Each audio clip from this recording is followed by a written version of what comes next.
Nosso cordial boa noite aos nossos amigos e irmãos que vieram à Igreja Central de Curitiba nesta noite chuvosa. Quase que não chegávamos aqui, porque ficamos presos no engarrafamento. Mas graças a Deus aqui estamos para adorarmos o nosso Deus, louvarmos o nosso Deus. Saudamos aqueles que nos assistem também via internet, que todos eles sejam abençoados pela mensagem de Deus para nós nesta noite. Por que nós estamos aqui nesta quarta-feira? No meio da semana, deixamos os nossos afazeres e tiramos um pouquinho de tempo à noite para virmos à igreja. Qual a finalidade? Estamos aqui porque precisamos de um encontro com Deus. Apesar de nós termos tido um encontro com Deus pela manhã e durante o dia, mas é necessário que nos unamos mais uma vez no meio da semana para buscarmos ao Senhor. E se estamos aqui, é porque temos uma razão muito especial. Nós precisamos do auxílio de Deus na nossa vida. Nós não somos uma ilha que estejamos sozinhos, sem ninguém. Todos nós precisamos de alguém para nos aconselhar, para nos orientar, para nos direcionar, nos dar uma palavra de ânimo, uma palavra de conforto, para que nós continuemos a nossa trajetória. Isso não foi diferente na vida dos filhos de Deus no passado. Todos eles passaram por momentos angustiosos, momentos difíceis, mas mantiveram a sua confiança e a sua fé em Deus, num Deus Criador de todas as coisas. Eu gostaria de partilhar com os irmãos nesta noite, antes de abrirmos a Bíblia, um texto que fala sobre uma bênção. E diz o seguinte: se você acordou esta manhã com mais saúde do que doença, você é mais abençoado do que 1 milhão que não sobreviverá esta semana. Se você nunca passou pelo perigo de uma batalha, a solidão de uma prisão, a agonia de uma tortura ou as aflições da fome, você está à frente de 500 milhões de pessoas no mundo.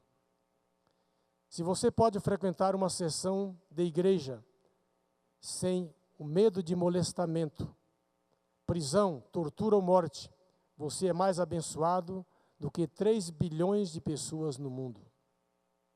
Se você tem comida no refrigerador, roupas no corpo, um telhado sobre a cabeça e um lugar para dormir, você é mais rico do que 75% deste mundo. Se você tem dinheiro no banco, na carteira e trocados em algum lugar, você está entre os 8% no topo deste rico mundo. Se você mantém sua cabeça erguida, com um sorriso no rosto, e é realmente agradecido, você é abençoado, porque a maioria pode, mas não faz. Se você segura a mão de alguém, o abraça, ou mesmo toca no ombro, você é abençoado porque está a oferecer o toque de cura de Deus.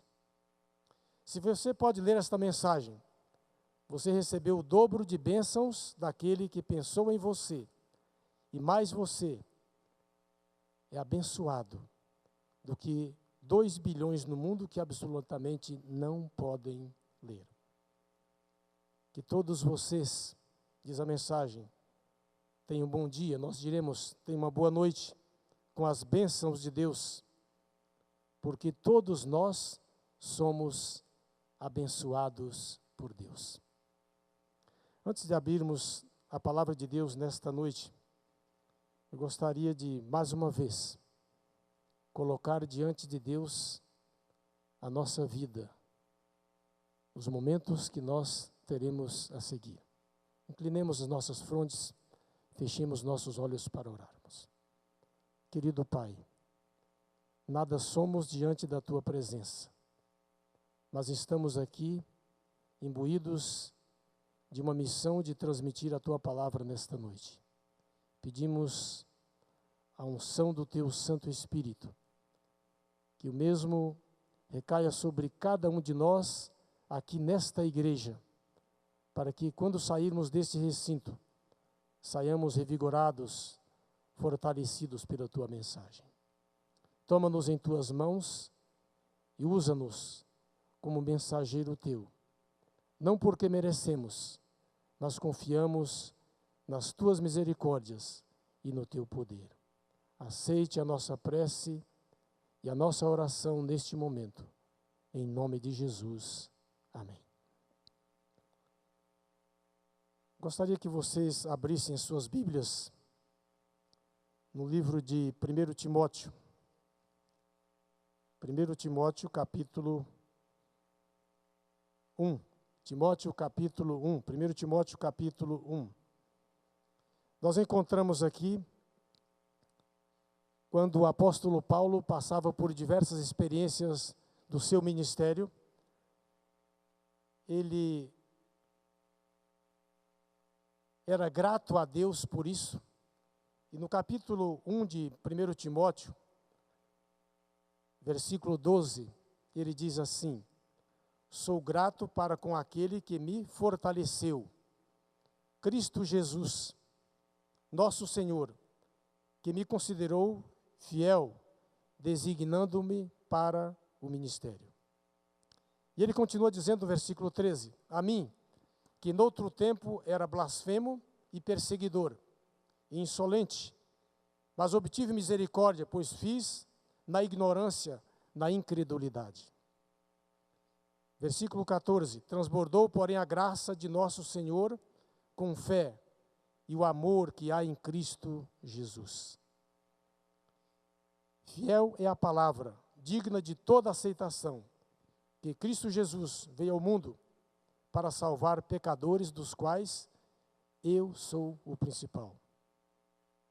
E no versículo 17 ele diz assim: assim, ao Rei eterno, imortal, invisível, Deus único, honra e glória pelos séculos dos séculos.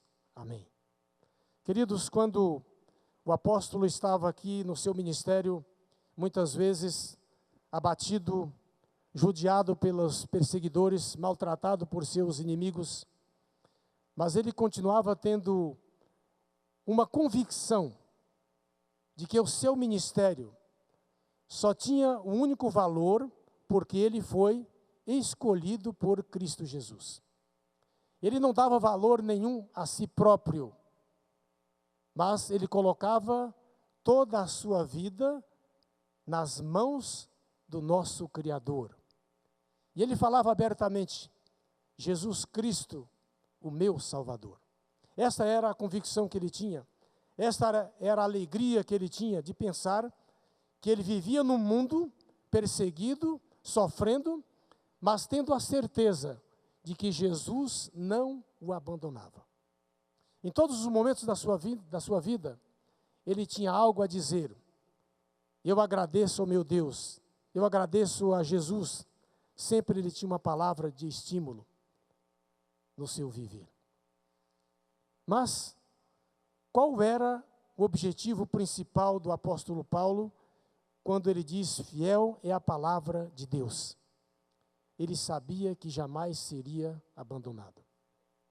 Trazendo isto para os nossos dias, nos momentos em que nós passamos sobre esta terra, às vezes você liga a televisão para escutar um informativo, um jornal, e só aparecem coisas ruins, só tragédias,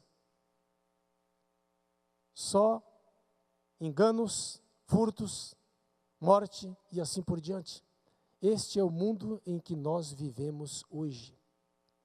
Entretanto, quando nós olhamos para o futuro, temos a certeza de que um dia tudo isto acabará, porque a palavra de Deus é fiel. Paulo tinha esta convicção. E quando ele olhava para os seus amigos, os seus companheiros, aqueles aos quais ele pregava o evangelho, ele começava a mencionar para estas pessoas muitas vezes: atentem para o que Jesus está nos ensinando. Queridos, eu acredito que Paulo tinha, sim, um amor tão profundo ao falar do Evangelho de Cristo Jesus, que ao ele olhar para as pessoas, ele tinha o desejo de que aquele ser que estava na sua frente pudesse entender verdadeiramente o que ele estava entendendo. Como ele estava agora sendo uma nova pessoa, um homem transformado pelo poder de Deus. Tanto é que ele diz assim: sede meus imitadores, como eu sou de Cristo. Queridos, como é que nós podemos, hoje, seres humanos que somos aqui nesse mundo, dizermos para alguém: sede imitador de mim? Você deve imitar o meu procedimento. Você deve ser tal qual eu sou. E muitas vezes você pode até pensar que seria uma pretensão do apóstolo Paulo, de que ele fosse igual a Jesus Cristo. Mas ele diz assim: sede meus imitadores, como eu sou de Cristo. É evidente que você nunca vai chegar neste mundo a uma perfeição igual a Jesus Cristo. Mas Jesus pode completar em você aquilo que você sozinho não consegue fazer. E eu tenho a plena convicção de que Jesus, o nosso Salvador, ele derramou o seu sangue para purificar a minha vida, purificar a sua vida. Você pensa muitas vezes assim: sou um pecador, não mereço o amor que Deus tem me proporcionado. Por outro lado, Jesus olha para o Pai e diz: Pai, por este eu dei a minha vida. E quando o apóstolo pregava sobre isto, quantas vezes, naturalmente, ele lembrava de algumas pessoas do passado, que foram pessoas exemplares para o mundo naquele momento em que eles viviam. Quando nós olhamos para os heróis da fé, nós encontramos no livro de Daniel 3 jovens que, exilados ou deixaram a sua pátria, agora como cativos, estavam numa corte pagã, justamente no período do reinado de Joaquim, quando Nabucodonosor invadiu e levou cativo os filhos de Israel. E entre estes filhos de Israel, ali estavam 3 jovens, aos quais o rei encomendou ao seu chefe da cozinha: trate bem estes meninos, cuide bem deles durante os próximos 3 anos, para que posteriormente eles venham me servir, ou seja, eles venham cumprir o meu ministério no reinado pagão. É natural que o apóstolo Paulo deve ter pensado também nessas pessoas, e por esta razão ele falava constantemente de que as pessoas fossem fiéis ao cumprimento dos ensinos do Senhor. E quando nós vamos para a Bíblia, você observa que lá no livro de Daniel, no capítulo 1, Daniel capítulo 1, você encontra aqui um jovem, agora o jovem Daniel, quando ele toma uma resolução de servir ao Senhor. E ele diz assim no versículo 8, diz o livro, Daniel 1, versículo 8, resolveu Daniel firmemente não contaminar-se com as finas iguarias do rei, nem com o vinho que ele bebia, e então pediu ao chefe dos eunucos que lhe permitisse não contaminar-se. Queridos, o que nós observamos aqui?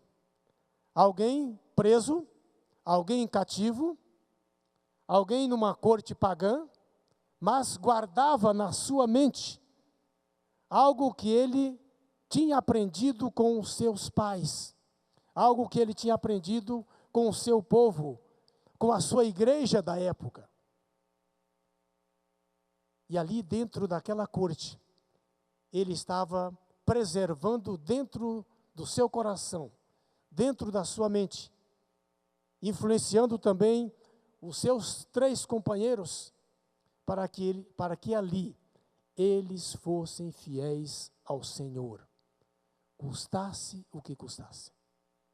Muitas vezes nós, como seres humanos, neste mundo, somos colocados como cristãos diante de algumas situações que muitas vezes você pensa em desistir, em seguir com a multidão, em andar com aqueles que estão andando por caminhos tortuosos, porque parece ser agradável, parece ser tão bom, nada vai te acontecer.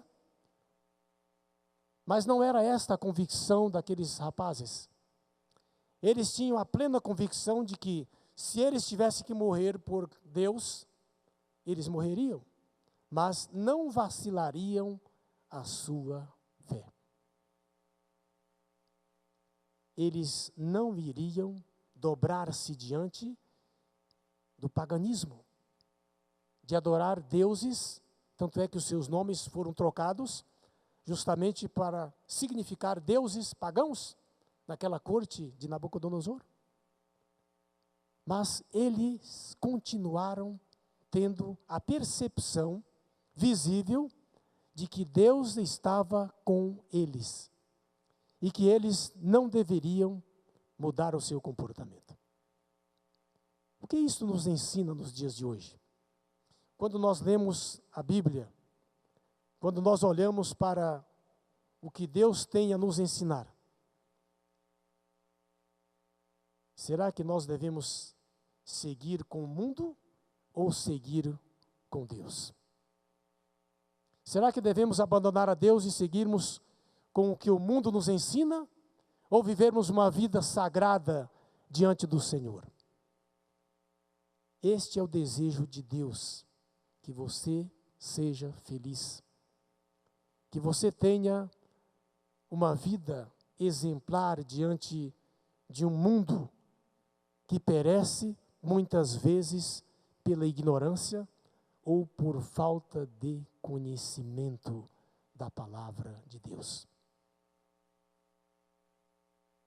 Nós estamos aqui numa igreja porque cremos num Deus que nos ama. Estamos aqui nesta noite porque temos a certeza de que um dia esta igreja não existirá mais. Este mundo não existirá mais. E nós estaremos na Canaã celestial. Esta é a esperança que move o nosso viver, que permite com que as pessoas sejam alcançadas pelo ministério, que tanto foi pregado pelo apóstolo Paulo, e hoje sendo continuado por missionários e mensageiros de Deus, que levam a palavra de Deus para aqueles que ainda não a conhecem. É isto que Deus espera de cada um de nós. Quando as pessoas procuram a irmã Rita, ou a Rosana, ou mesmo o pastor da igreja, ou aqueles que nos procuram para estudar a Bíblia, é porque eles estão tendo interesse no céu. Eles estão tendo interesse numa vida diferente, numa vida exemplar. E esta vida exemplar que aqueles 3 jovens tiveram naquela corte, foi um exemplo muito grande para todos aqueles que estavam ali naquele período. Porque Daniel tomou a decisão de seguir uma dieta vegetariana, não contaminar-se com as finas iguarias do rei, com a bebida alcoólica e com outras coisas mais, porque ele tinha certeza de que Deus estava com eles. Deus não os abandonaria. E assim eles seguiram. E vocês percebem durante toda a história de Daniel, que ele foi preservado de um rei para o outro, porque ele era fiel ao Senhor. Era um exemplo de vida para os demais. Nada eles achavam que poderiam acusá-lo. Inventaram muitas coisas, leis, para jogá-lo numa cova de leões. Os seus companheiros sendo jogados numa fornalha ardente. Mas eles não desistiram de andar nos caminhos de Deus. O que Deus quer nos dizer nesta noite? Que mesmo diante de uma circunstância tal qual, nós não devemos desistir do que Deus quer de nós. A nossa fidelidade, a nossa amabilidade, o nosso amor pelo semelhante, o nosso amor pelo nosso companheiro, pela nossa amizade de um amigo, de uma amiga, de um irmão da igreja, ou aqueles que vêm à igreja pela primeira vez para ver a mensagem de Deus. Quando nos reunimos num grupo de oração, nós percebemos a necessidade que têm as pessoas de Deus. É o último refúgio que as pessoas procuram encontrar no momento mais angustiante da sua vida. Nós devemos ser, queridos, um exemplo para as pessoas que nos cercam. Um exemplo para aquelas pessoas que olham para nós e possam pensar assim: será que ele é um anjo? Será que ele é Jesus? Jamais chegaremos a isto através de nós mesmos, mas somente através do poder de Cristo Jesus. Quando no passado um homem tornou-se um missionário, ele viu no exemplo de um homem na selva africana. Ele era um ateu. Henry Morton Stanley. Ele andava à procura de David Livingstone, que o mundo civilizado julgava estar perdido. E ele encontrou este homem e viveu com ele durante 4 meses, com este piedoso missionário, sob a mesma tenda.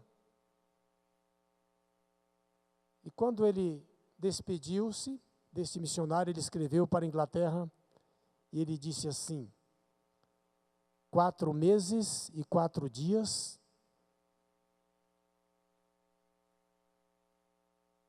ele repartiu comigo a sua cabana. E nada descobri nele digno de censura. Cada dia que passava em sua presença, mais crescia a minha admiração por ele. E em certa ocasião, recordava Stanley, quando em 1871 me aproximei de Livingstone, ainda era um ateu convicto, diz ele. Mas lá no interior da África silenciosa, tive a oportunidade de pensar bastante sobre o assunto. Via diante de mim aquele homem solitário e perguntava a mim mesmo: mas afinal de contas, que força motiva este homem? Durante meses, diz ele, eu ouvia e admirava o ancião que cumpria o que a Bíblia diz. Quando a Bíblia diz: renuncie-se a si mesmo e siga-me. E ele continuou dizendo: gradativamente, porém, seu grande amor pelos outros me contagiou. E o amor ao próximo em mim se despertou. Eu via a sua afabilidade, eu via o seu fervor, eu via a sua sinceridade e a calma com que ele realizava as suas tarefas. Qual foi a conclusão de Stanley? Ele diz assim: então me converti. Ele diz: me converti, não por suas palavras, mas pela força do seu exemplo. Ó, queridos, se o Stanley, o cético, irreverente, foi levado a Cristo não pela pregação que ouviu de Livingstone, mas pelas mensagens que ele viu na vida daquele abnegado missionário, o poder do exemplo. Isto serve para nós hoje como filhos de Deus. Muitas vezes, você não precisa dizer nenhuma palavra, não precisa pregar nenhum brilhante sermão, mas as pessoas olham para você, que se diz cristão, elas olham para o seu semblante, elas olham para as suas atitudes, elas olham para o que você fala, ou escuta o que você fala, escuta o que você comenta, escuta o que você faz diariamente na sua trajetória, no seu trabalho e as suas atividades. Na sua sinceridade. Muitas vezes você traz uma pessoa e pode trazer uma pessoa aos pés de Cristo pela sua fidelidade para com Deus. Pelo que os outros veem em você.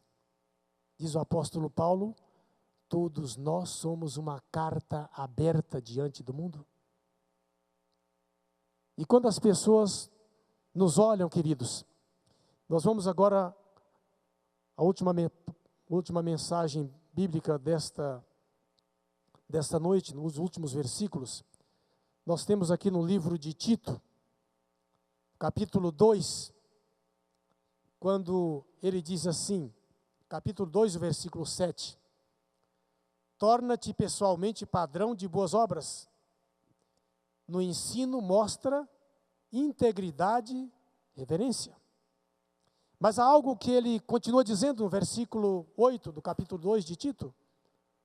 Linguagem sadia e irrepreensível, para que o adversário seja envergonhado, não tendo indignidade nenhuma que dizer a nosso respeito. Queridos, parece que o apóstolo está escrevendo para nós hoje, povo de Deus da Igreja Central de Curitiba, como está a sua vida? O que você tem feito? Como tem sido o seu comportamento? Como tem sido a sua linguagem? Como você fala diante das pessoas? Queridos, eu fico muito triste muitas vezes ao ver jovens que se dizem cristãos, que se dizem professar o nome de cristãos, que estudam a Bíblia, que se dizem fazer orações, e quando está no meio de um grupo de pessoas, começam a soltar palavrões como os outros falam. Queridos, isto é uma tristeza para nós, porque não é isto que Deus deseja de cada um dos seus filhos. Deus deseja, acima de tudo, uma reverência nos seus lábios quando você pronuncia palavras. Muitas palavras podem ferir o seu semelhante, mas muitas palavras podem salvar o seu semelhante. E este é um cuidado que cada um de nós precisamos ter. É o que Deus deseja que cada um de nós, ao sairmos desse recinto nesta noite, reflitamos no que Deus nos ensinou. no que Deus nos orienta para que vivamos em inteira conformidade com os seus ensinamentos. Que Deus abençoe a cada um de vocês. Que todos vocês tenham a convicção de que com Deus todos nós seremos vencedores. Amém? Amém. Feche seus olhos, vamos orar. Querido Deus, obrigado pela orientação nos dada nesta noite. Que todos nós tenhamos o desejo de sermos melhores filhos teus e andarmos de acordo com o que tu desejas que os teus filhos andem sobre este mundo. Toma-nos em tuas mãos e ajuda-nos em nossas dificuldades, em nossas lutas, mas que vivamos à altura da influência do Espírito Santo sobre o nosso viver. São bênçãos que te suplicamos, em nome de Jesus. Amém.